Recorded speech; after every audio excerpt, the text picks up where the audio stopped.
का हम फिर से स्वागत करते हैं क्योंकि नाइन्थ के ज्योमेट्री के ये महत्वपूर्ण विषय को हम लोग पढ़ रहे हैं और तीसरे पार्ट तक हम लोग आ चुके हैं। तीसरे पार्ट का हमने प्रारंभ किया और एक्सरसाइज 3.1 हम ऑलरेडी शुरू कर चुके हैं। बहुत सारे विद्यार्थी अभी भी वीडियो नहीं देख रहे हैं। ज्योमेट्री अगर आप बार बार वीडियो नहीं देखेंगे, बार बार खुद की कॉपी में नहीं करेंगे, दिमाग का इस्तेमाल नहीं करेंगे, कुछ आता नहीं है। सबसे कठिन विषय ज्योमेट्री है। मजाक में आप ले रहे, कभी कभी पढ़ रहे, कभी नहीं पढ़ रहे, इच्छा है तो देख रहे, नहीं देख रहे। सिर्फ कॉपी में उतार के ज्योमेट्री नहीं आ सकता, दिमाग में उतारना पड़ेगा। और एक कठिन समय में अगर आपको अच्छा रिजल्ट देना है तो ज्योमेट्री पढ़ना ही पड़ेगा।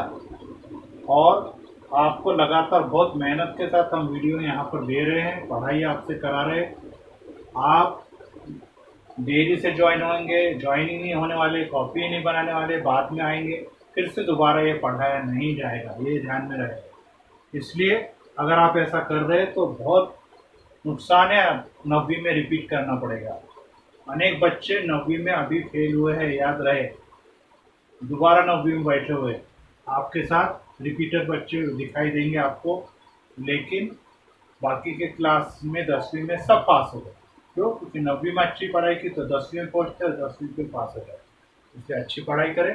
3.1 में ये आकृति दी है, एक है किरण ए बी, दूसरी रेखा डी, और ये दोनों आपस में समांतर है, ये दिया हुआ है दत्ता। दूसरा कोण ए 70 है, कोण ई 40 है। आपसे ये दोनों कोण निकालने को कहा। तो सबसे पहले रेखा समांतर होती तो आपको मैंने सिखाया कि 3 बातें होती है। एकांतर कोण सर्वांग सम होते, संगत कोण सर्वांग सम होते और अंतर कोण संपूरक मतलब 180 होते। ये जेड की आकृति बन रही है, इसका मतलब कौन से कोण है? एकांतर कोण। इसलिए कोण ए, ये वाला कोण, और ये कोण डी सर्वांग सम हो जाएंगे। जेड की आकृति बनाने वाले ये दोनों कोण, इसको कौन से कोण कहते हैं अपन लोग? एकांतर कोण। कारण नहीं लिखेंगे तो हम काटेंगे। अगर ए का मान 70 है तो कोण डी का मान भी कितना हो जाएगा? ए और कोण डी दोनों भी कितने कितने वाले हो गए? तो ये कोण आ गया 70। अब आपको ये कोण अगर निकालना है तो इस त्रिभुज में तीनों कोणों में से 2 कोण मालूम है, तो त्रिभुज के तीनों कोणों के मापों के 180 होता है। तो आर डी ई में लिखने का तरीका देखिए। आर डी में कोण ई ये दिया हुआ था 40 अंश, अभी हमने काले में लिखा हुआ है जो डी है वो आगे निकाला 70। तो अगर हमको तीसरा कोण निकालना है जिसका नाम है, पूरा नाम लिखेंगे, आर डी ई।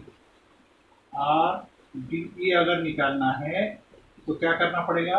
180 में से इन दोनों कोणों को घटाना पड़ेगा। इन दोनों कोणों का मतलब कौन सा है?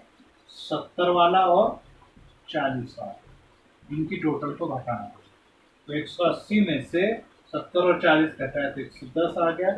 इसलिए पहला कोण आ गया आपका 70 अंश। ये पहला उत्तर आ गया। अब दूसरे में उन्होंने पूछा है, मैं उसको ऊपर करता हूँ, यहाँ पे ऊपर कर रहा हूँ। दूसरा कोण पूछा है, ये वाला कोण बताइए, ये वाला बाहर वाला। और सभी को मालूम है कि बाहर वाले कोण को क्या कहते हैं? बहिष्कोण। तो यहाँ पे नियम कौन सा लगेगा? बहिष्कोण का नियम। बहिष्कोण का प्रमेय देखिए। बहिष्कोण की माप जिसको बोलते हैं अपन लोग ए आर ई, ये दूरस्थ अंतःकोण मतलब कोण डी और कोण ई के माप की क्या होती है? बराबर होती है। कोण डी का माप है 70, कोण ई का माप है 40, दोनों की टोटल की, तो ये भी कितना आ गया?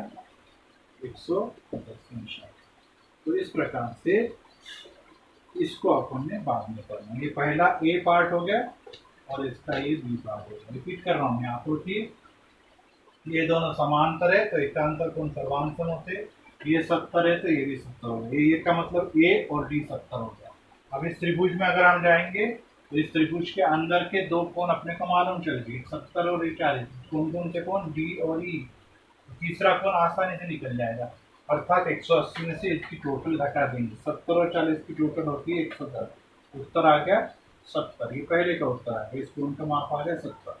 फिर आपसे पूछा है बाहर का कोण निकाले। बाहर वाले कोण को कहते हैं बहिष्कोण। सूत्र क्या कहता है? बहिष्कोण की माप उसके दूरस्थ अंतःकोण मतलब डी और ई के माप के योगफल के बराबर होगी। तो डी की माप 70, ई की माप 40, टोटल हो गया 110। इस प्रकार से ये सवाल यहाँ पे पूरा हो गया। अब इसी में एक और सवाल मैं कर रहा हूँ, क्वेश्चन नंबर 7। इसकी आकृति नहीं बनी है, आकृति बनानी पड़ेगी, इसलिए इसको पहले समझ लो कि कैसे आकृति बनेगी। प्रश्न में लिखा है कि त्रिभुज एबीसी में, पहले आप आकृति बनाएंगे, त्रिभुज एबीसी, ये ए बी सी, कोण ए और कोण बी का बाइसेक्टर मतलब समद्विभाजक ओ पे मिलता है। ए का समद्विभाजक, ए का समद्विभाजक, ए का समद्विभाजक और बी का समद्विभाजक, बी का समद्विभाजक, ये कहाँ पे मिलता है? बिंदु ओ पे मिलता है। यदि सी बराबर 70 है, तो आपसे पूछा है कि ए ओ बी की माप बताइए। ए ओ बी की माप आपने बतानी है। तो अभी इसको हमको कैसे करना है ये अच्छे से समझ लीजिए। ये सवाल थोड़ा सा अलग सवाल है, शायद तो आप डायरेक्ट नियम भी लगा सकते हैं, चाहे इसको अलग तरीके से भी हल कर सकते हैं। तो देखिए कैसे हल करें।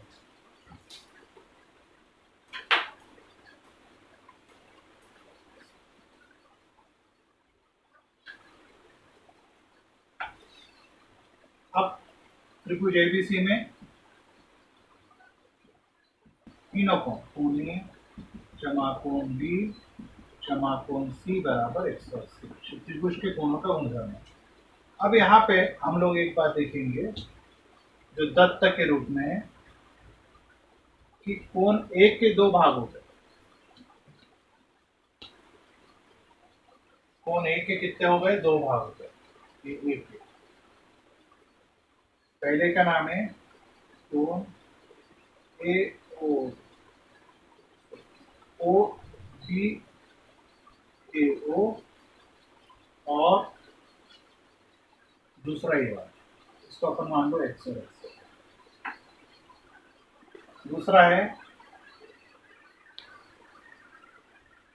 सी ए, ये दोनों भाग किया हुआ है सर्वांक, और ये दोनों की माप क्यों क्या हो जाएगी? एक्स के आधी हो जाएगी, एक्स के आधी हो जाएगी। दूसरा ये भी समद्विभाजक मतलब आधा होना। कोण बी का आधे कौन कौन थे? ये वाले कोण ए ओ, ए बी ओ, और दूसरा है सी बी ओ। ये दिया हुआ है। समद्विभाजक का मतलब दो समान भागों में बांटने वाला। मान लीजिए अपन ने इसको x माना और इसको अपन ने y मान लिया, इसको मैंने y मान लिया। अब देखिए मैं कैसे कर रहा हूँ। a की जगह क्या लिखेंगे? x और x, दो x से मिलकर बनाए। b की जगह क्या लिखेंगे? दो y से मिलकर बनाए। अब c की माप कितनी है? 70 बराबर 180। देखिए मैं कैसे कर रहा हूँ। अभी अपने को निकालना है ये वाला को ना, याद रखिए ये वाला x और x मिलके हो गया 2x, y और y मिला के 2y, 70 इधर चले गए, तो 180 में से 70 को क्या किया हमने? माइनस किया, दो कॉमन निकल गए। x जमा वाई बराबर, ये दो है यहाँ पे, ये आ गया 110, गुणा में दो तो इधर आ जाएगा भाग में, x जमा वाई बराबर आ गया 110 बटे 2। 110 का आधा कितना होता है? ये होता है 55। उससे एक बार लिख रहा हूँ, त्रिभुज के तीनों कोण है तो मापों का वेक्टर 180, इसको अपन बोलते हैं त्रिभुज का गुणधर्म। फिर ए की जगह x और x दो बार, y की b की जगह y और y दो बार, c की जगह c का मान 70 प्लस 70 इधर आ गया तो माइनस 180 में से 70 का 110, x और x मिला है तो 2x, y और y को मिला है 2y, दो दो सामान्य पद बाहर आ गए, अंदर बचा x और y, गुणा का 2 इधर आ गया भाग का 2, 110 बटे 2 को मतलब है 110 का आधा 55। अब आपसे पूछा है कि ये कोण ज्ञात करो, तो ये कोण किस त्रिभुज में आता है? इस त्रिभुज में। इसलिए इस त्रिभुज का नाम त्रिभुज ए बी ओ में। हाँ देखिए कैसे, अब कोण ए जमा कोण बी जमा कोण ओ बराबर 180 अंश। फिर से देखिए, ये त्रिभुज लिया, कोण ए, कोण बी, कोण ओ। अब ए और बी का माप क्या है? ए का माप ये वाला है, x है। बी का माप कितना है? y। और ओ का माप कितना है? अपने को मालूम है, ये निकालने का। और ये आ गया 180। अभी x जमा y का मान अपन ऑलरेडी निकाल चुके हैं। इसका मान कितना है? 55। तो कोण ए ओ बराबर 180। अब 55 इधर जाएगा तो प्लस का क्या हो जाएगा? माइनस। कोण ओ बराबर 180 घटा 55। घटाया तो 5 और 17 में से 5 है 12। और ओ का पूरा नाम है ए ओ बी। इस प्रकार से ये बात पूरा होगा। ए ओ बी की माप याद करो, ए ओ बी का 150। फिर से एक बार देखिए, आकृति बनी थी, कोण ए कोण बी त्रिभुज कौन सी, तीनों के मापों का तो 180। लेकिन यहाँ पे दिया है कि ये जो है ये इसका समद्विभाजक है, मतलब ये दोनों कोण समान है। मान लो x के बराबर, ये दोनों भी समान है, मतलब b के आधे भाग है। इनके भी माप हमने मान दिए y और y। a की जगह ये दोनों x आ गए, b की जगह दोनों y। 2x 2y में से 2 कॉमन लिखा है, भाग में 55 लिख रहा है, तो इसलिए यहाँ पे लिख सकते हैं x जमा y बराबर 55। अब इसका इस्तेमाल हम लोग आगे करेंगे।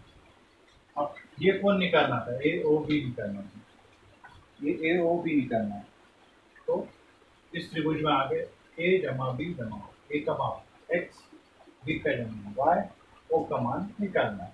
x जमा y का मान 55 यहाँ से लिख दिया हमने, यहाँ से 55 आ गई, 55 उधर है, माइनस हो गया और ये ऊपर आ गया।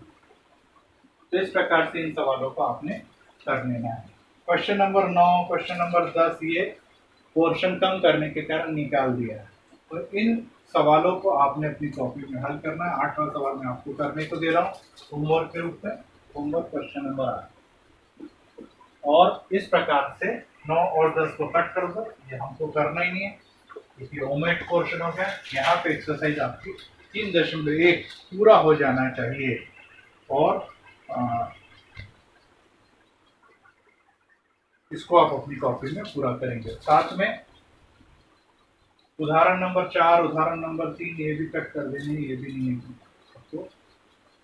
तो ये भी आपकी कॉपी में से आपने निकालना है। कुछ प्रमेय आपको लिखने जो मैंने पहले आपको बताया वो आप अपनी कॉपी में लिख दो। तो यहीं पे हम रुकते हैं।